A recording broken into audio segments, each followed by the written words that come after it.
Welcome to Manager Tools. This is Sarah. And I'm Mark. Today's podcast, Career Insurance for Your Directs, Part 2 of 2. This cast answers these questions. What can I do to help my directs have great careers? What common career mistakes can I steer my team away from? How can I teach my directs how to manage their careers? If you want answers to these questions and more, keep listening. Mark your calendar. Our Virtual Effective Communicator Conference is happening on October the 2nd. Discover practical strategies to help you and your team communicate better and make work feel less complicated. Check it out today online at manager-tools.com/training. That then takes us to relationships is insurance number 2. And folks, while most professionals, I think, understand that results are really important in their career, the area that many miss is the second most important thing in everyone's career. That is their relationships. Because folks, you work with people. You work in an organization with a bunch of colleagues, all of whom are human beings, and it's not enough to get great results. You also have to get along with your colleagues and coworkers. And listen, there are exceptions. I mean, Wall Street's toxic and burnout culture is probably the most obvious, I would guess. And those high performers exist in organizations, those ones who seem to get away with treating other people poorly. But to be clear, they're actually pretty rare, at least in well-managed companies. The reason they don't seem as rare as they truly are is that when they exist in an organization, they stand out. And because they stand out, we remember them. It's kind of like how folks say opposites attract, when what is really true is similar people attract. But when opposites have attracted, you're like, whoa, look at those opposites attracting. And it leads you to believe that opposites attract often, which is not true. And it's the same thing here. Because it stands out so much, you're led to believe that these toxic, win-at-all-costs people exist everywhere, when that's not true. It's so obvious every time it happens that it stands out in your brain. Yeah. As our Career Tools cast says, your 2 responsibilities in your career are results and relationships. It's the most important Career Tools cast we have.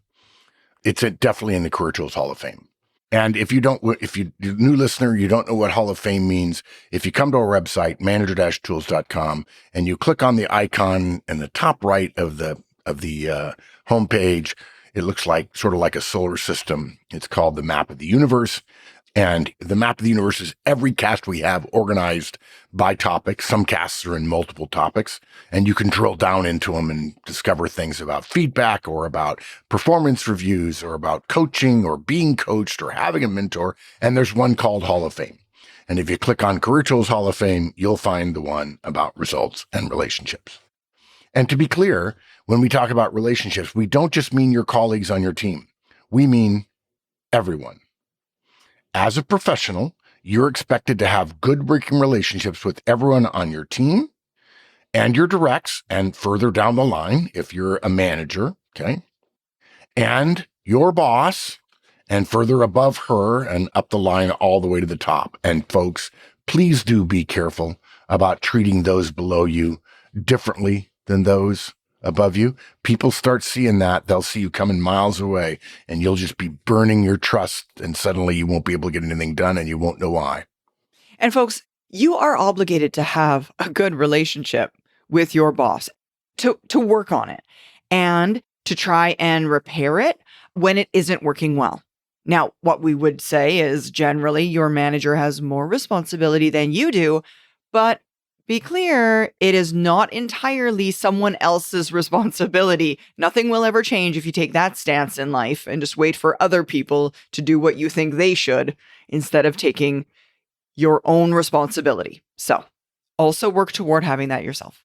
Yeah. These good internal relationships play a super important role in your career. People who are liked and respected get more rewards and opportunities than those who are hard to work with and don't have as good or as many relationships. You know this. You see this all the time. People who are liked are given more chances to fail because they're in danger of losing their jobs. Why? For no other reason but because other people like them. And actually, if you talk to a biologist, if you talk to a sociologist or a sociobiologist, they will tell you that liking of other people that protects them is very important to the species. So the reason likable people tend to get away with a little bit more is because they're likable. It sounds like a tautology, but it's not. You can't fail at everything all the time and be likable and get away with it. And that's why results are first, by the way. But you will have a better career the more likable you are. And I don't care if you are a hardcore high D and you are like me, professing to say your favorite thing to do is to play golf alone. You don't like people. You don't like one-on-ones. I actually never really did like one-on-ones, but man, do they work. And I don't get paid to be happy. I get paid to be effective. So I don't even care if you're like me or if you're a high C and you're a recluse and you just want time alone so you can think and work out your formulas and everything else. That's great. Okay. And you can learn to become likable.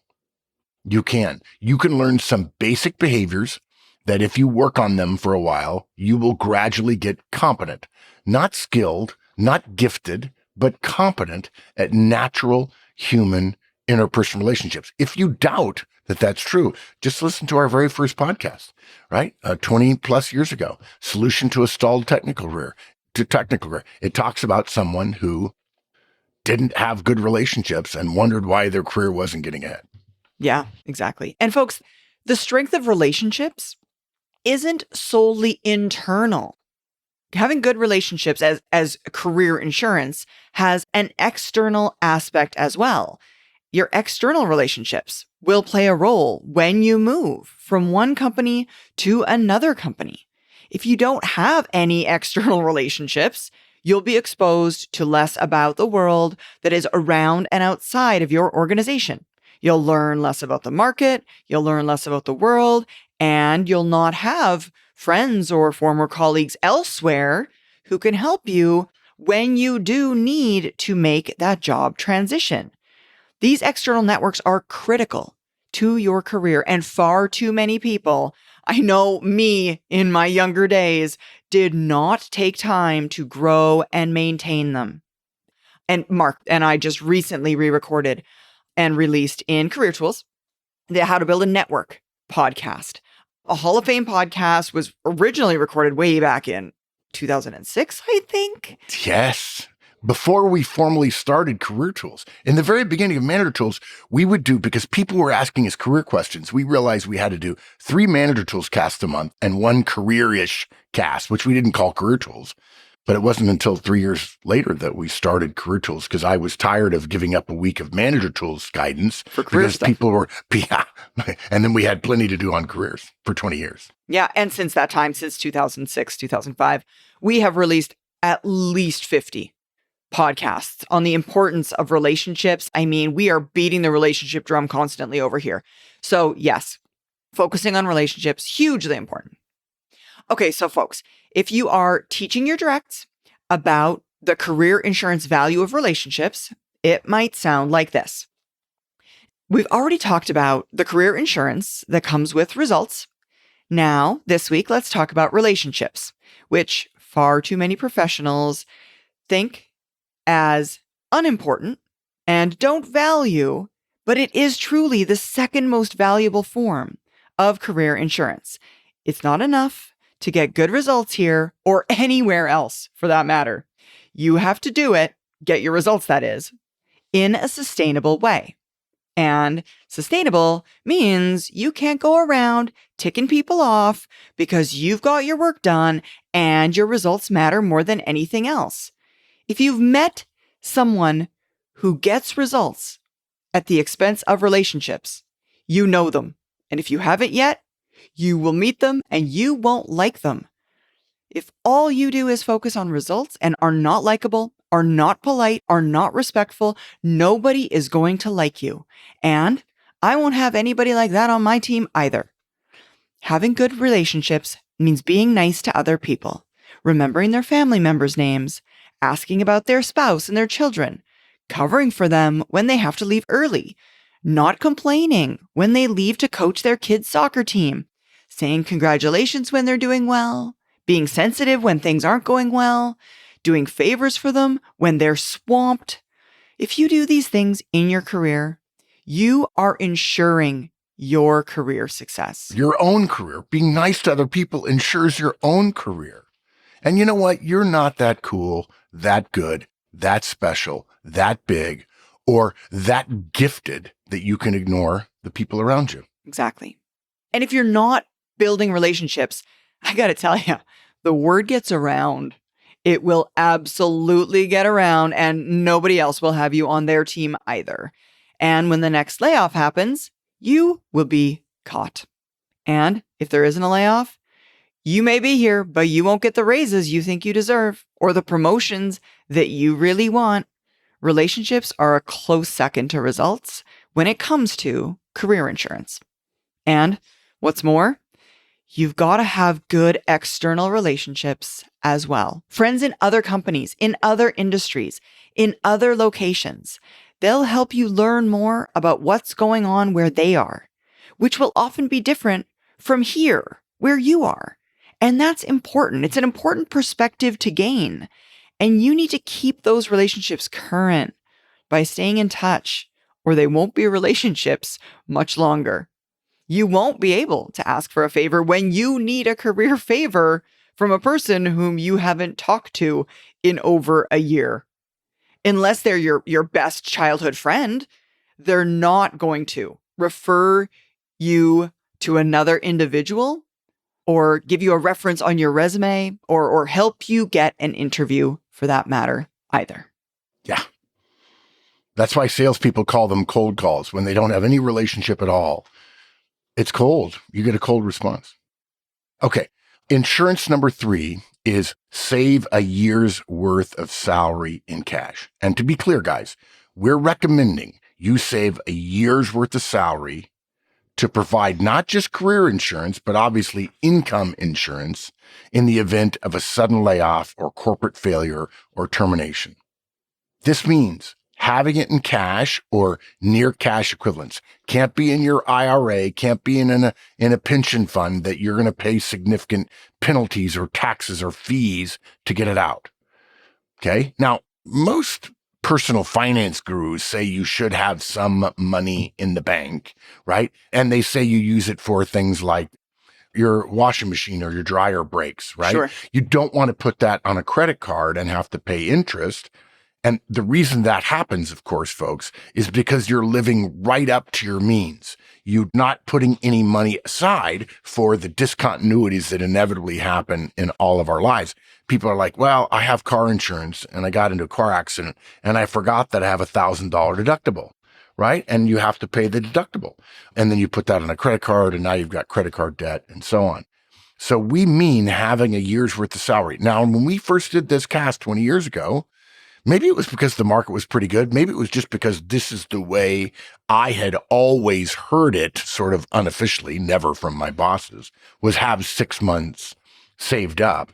But now we've increased it to a year because of what we've seen in the last 20 years in terms of the volatility of the employment market. And I think with AI coming on board, even though I don't think AI will have the same effects that everybody else does, I do believe it's absolutely transformative, just like the cell phone or just like the iPhone, the smartphone, and just like the internet.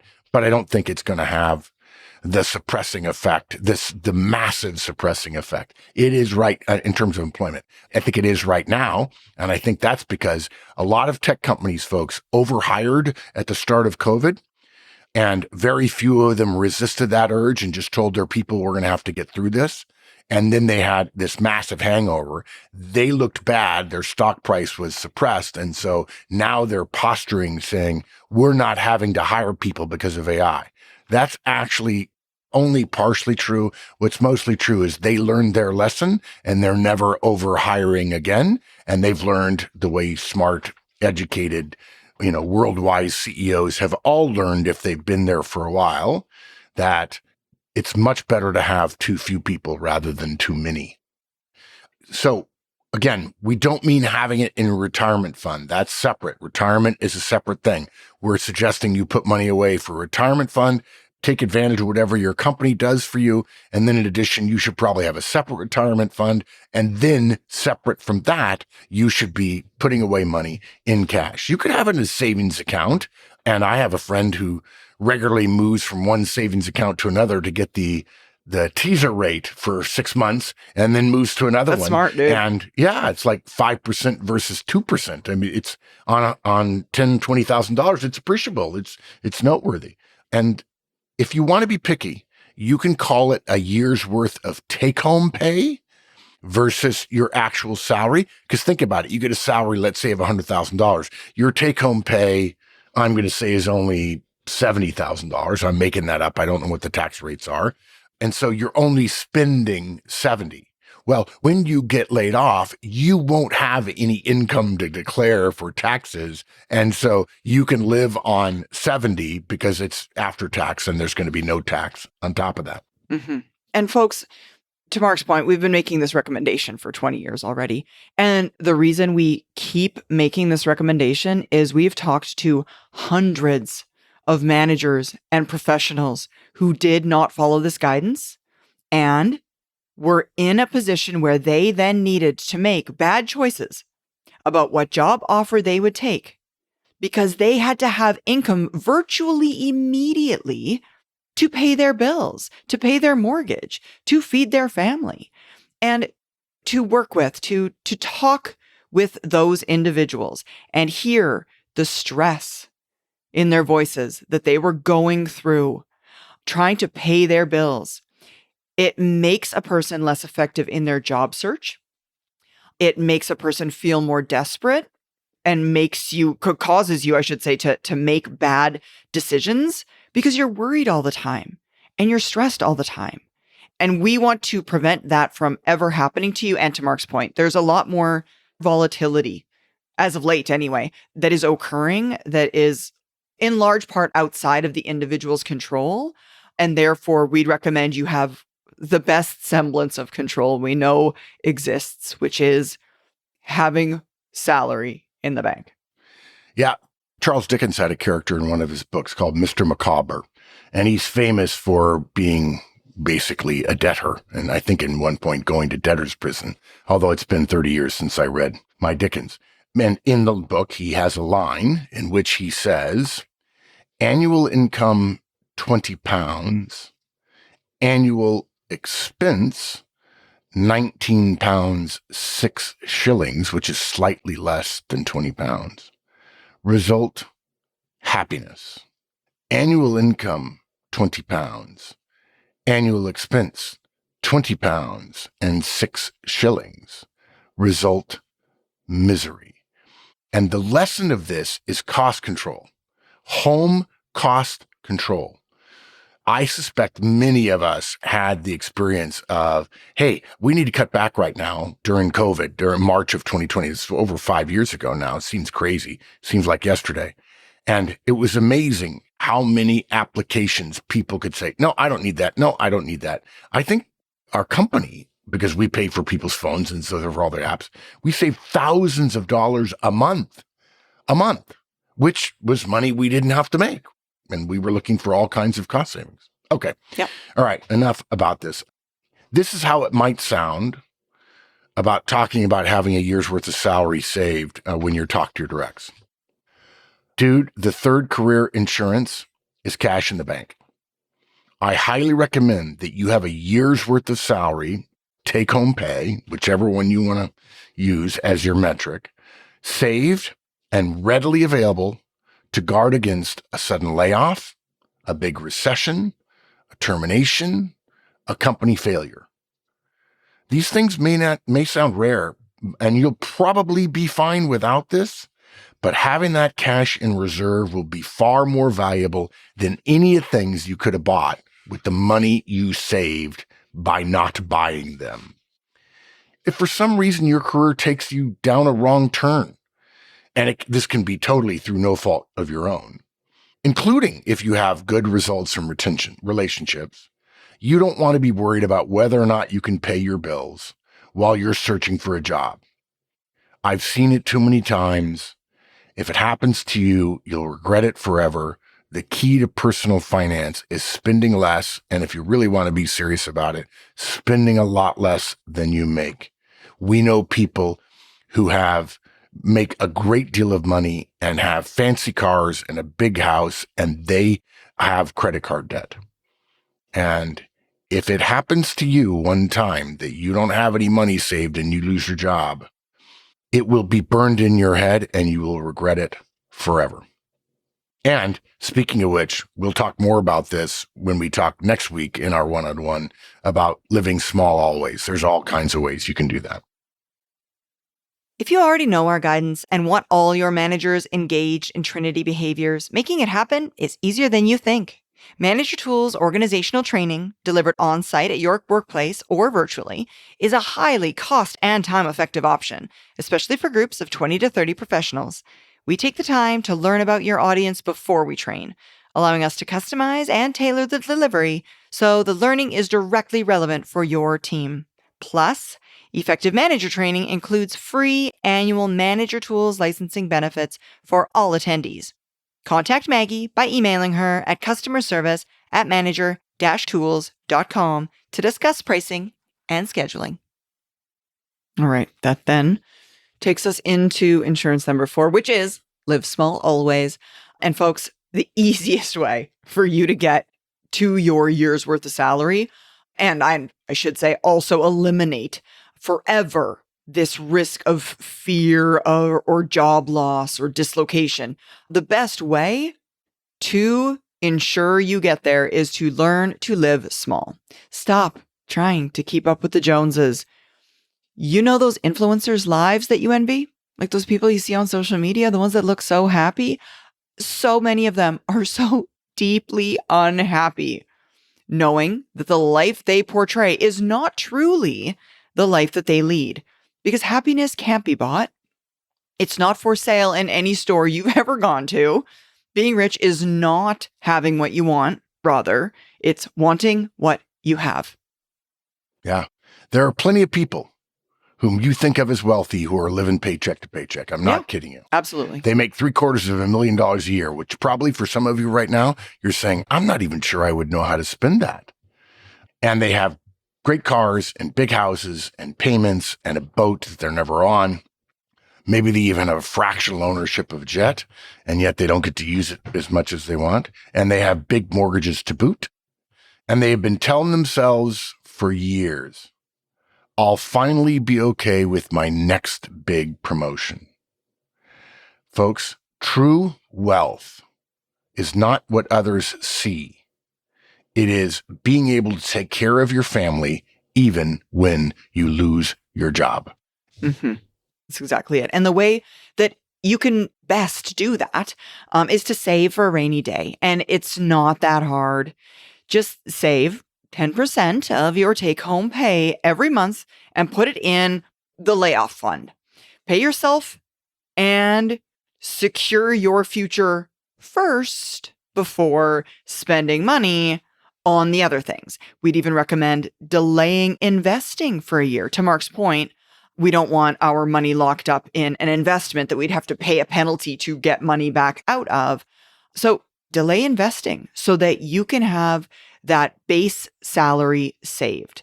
And at 10% of your salary a month, it'll take you less than a year to have an ironclad defense against all the various ways that you could lose your source of income, which again will be outside of your control.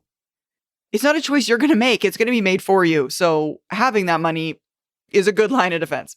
Yeah.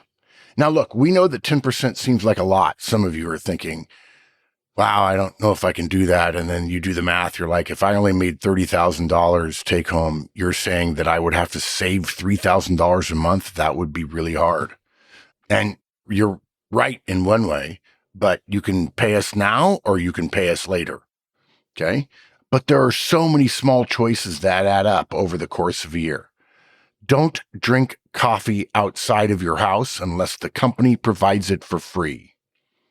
Okay. Coffee at home. is cheap and you can put it in a thermos the way people have done for practically 100 years. Maybe it's not as good, but it'll taste really bitter indeed if you get laid off and have no savings. Don't eat out. I know this makes me old. I just turned 65 a couple of weeks ago. I still love my job, and I know I'm retired, but I'm still pitching. And my family and I ate out twice in the, let's say, the 10 years where I would have remembered from ages 8 to 18, twice. Now, we had 4 kids. I had 3 brothers, and my dad was just kind of a mid-level manager. My mom didn't work. So maybe you're a dual income family, but if you're a dual income family, you could probably figure out how to survive on just one salary if you actually have to, which, by the way, if one of you gets laid off, you will have to figure out how to do that. You know what I think's really impactful about that story, Mark? Your mom hated cooking. Hated it. You're right. She did. She just hated it with a passion. And folks, Mark ate out twice as a child. Twice. Even though she hated every single minute of it because it was the right thing. Yeah, and she wasn't good at all. She admitted it was a joke. Yeah, I can't cook. And we said to her, yeah, Mom, you can't cook. When I go to my friend's house, I feel like I'm at a restaurant. And so it's so good. But they did the right thing. Yeah. And guess what? We all turned out to be pretty good, successful members exactly. of You're society. fine. You didn't die of malnutrition. No. So learn to cook. You will remember fondly that too small first house, as opposed to the bigger one that makes you look richer than you are. When you retire, you will remember that too small first house. Trust us. You will remember it well and fondly, and it'll be fine. Look, don't vape or smoke or drink more than a little. Those habits cost money. Quit the habit. In fact, if you're working at a certain size company, mid to large size company, they'll probably pay you to quit your nicotine habit with patches or with Chantix or whatever, in part because they know that their health insurance bills are going to be higher the more smokers they have. Drink water. Don't even have soda in your house. Don't even have soda or beer in your house. Your friends won't mind. If your friend comes over and says, dude, you're the only guy I know doesn't have beer. Dude, I'm buying my first 6-pack of beer the moment I have saved up a year's salary as a celebration. My wife and I are each going to have a beer. And I probably only have one a week just so that I can remind myself it's a treat and it's not a staple. Take your lunch to work. Don't buy 2 cars. Just buy one and buy it used. Take public transportation. Buy a reliable, unsexy car. I always think, buy a Toyota. They go forever. Cars oughtn't matter until you have a lot of money.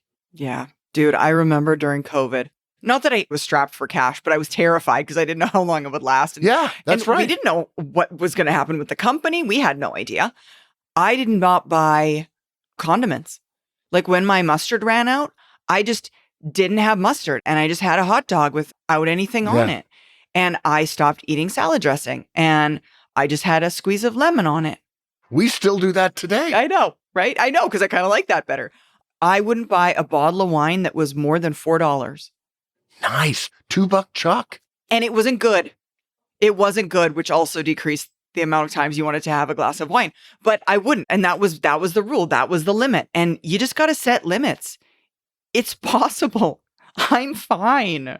Even though I didn't have mustard and I used lemon on my salad and I drank $2 bottles of wine, I'm fine. You're going to be fine. And it's not just important to maintain this type of standard when times are tough or when you're, in this case, collecting your nest egg. When you get a raise, don't have all of that new money go into the support of a new fancier lifestyle. The first step you ought to take is increase your cash against layoff fund first. Right, because now you're making more, so you've got to get to, if you were making 70 and now you're making 80, now you need $10,000 more. That gets paid in first, right? Yes, Yeah. exactly. And then increase your retirement savings. Decide how much you're going to live on and put the rest away. And if you do this, you continue to do this over 4 or 5 promotions, you're going to discover how easy it is and how rewarding it is. And yes, there are going to be other people at your same level of the organization who live more nicely than you do. But you get to have the satisfaction of telling them that my first priority is my family's future. And saying those words will chill them to their bones because they will know they're spending everything they make and that they do not have the type of insurance that is required if something bad should happen. Not just they, but their family will also pay the price of that. Yeah. Now, if you want more guidance, guys, you should look into the FIRE movement, FIRE, Financial Independence Retire Early.